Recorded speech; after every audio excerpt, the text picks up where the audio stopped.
Hey guys, and welcome to another tutorial. This time we will cover a footwork trick called the inward triangle. Although this trick has the word triangle in it, you can't really compare it to the actual triangle. So let's get to the explanation. First I will show you how your feet should move in this trick, and then I will go over body positioning and give you some extra tips. You start with your heels in a 90-degree angle. Then you want to put most of your weight on your left leg.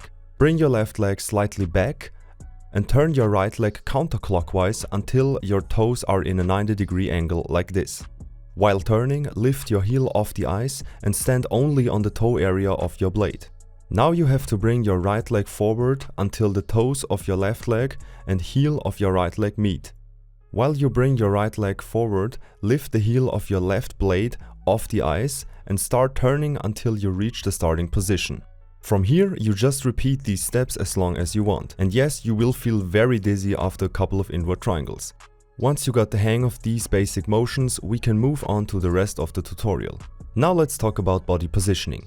Keep your knees together when your toes are in a 90-degree angle. When your heels are in a 90-degree angle, lean a little bit back. And when your toes are in a 90-degree angle, lean a little bit forward. I always have my hands at about chest level and a bit extended to the sides. This helps me slow down the rotation and also gives me more balance. I have tried it with my hands at hip level, but then I spinned way too fast and my feet couldn't keep up. In the actual inward triangle, as you can see here, you want to spin about 270 degrees or a little bit less. This will make you go in a pentagon shape, which is ultimately what you want for this trick. Anything much less than 270 degrees won't look good because you are turning too tight, and anything more than 270 degrees will look like this. Looks funny and is called carving thanks to Nandi, but is not an inward triangle. Okay, that was the explanation to the inward triangle. Now as always, let me show you a couple of ways to implement this trick into your footwork combos. A hop inside edge break into inward triangle. An outside edge break into inward triangle.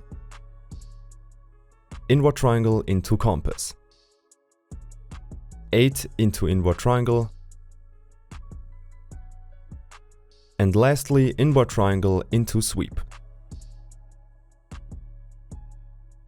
I don't really have any extra tips for this trick, but one thing I want to mention is that the more confident you get, the quicker you can do the steps of the inward triangle. When I do the inward triangle quick enough, I hop a little bit just to make it seem more effortless. If you start to learn this trick and it feels completely weird and unnatural, please don't worry about it. That's totally normal. I remember when I first tried it and it was like no other footwork trick I knew at the time. The more you practice, the better you become. I will rank the inward triangle in the easy tier. Although I don't know many freestylers who can do this trick, it's not all that hard, let's be honest.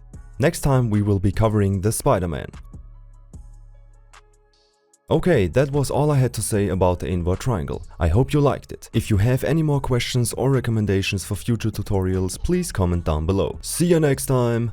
Bye guys.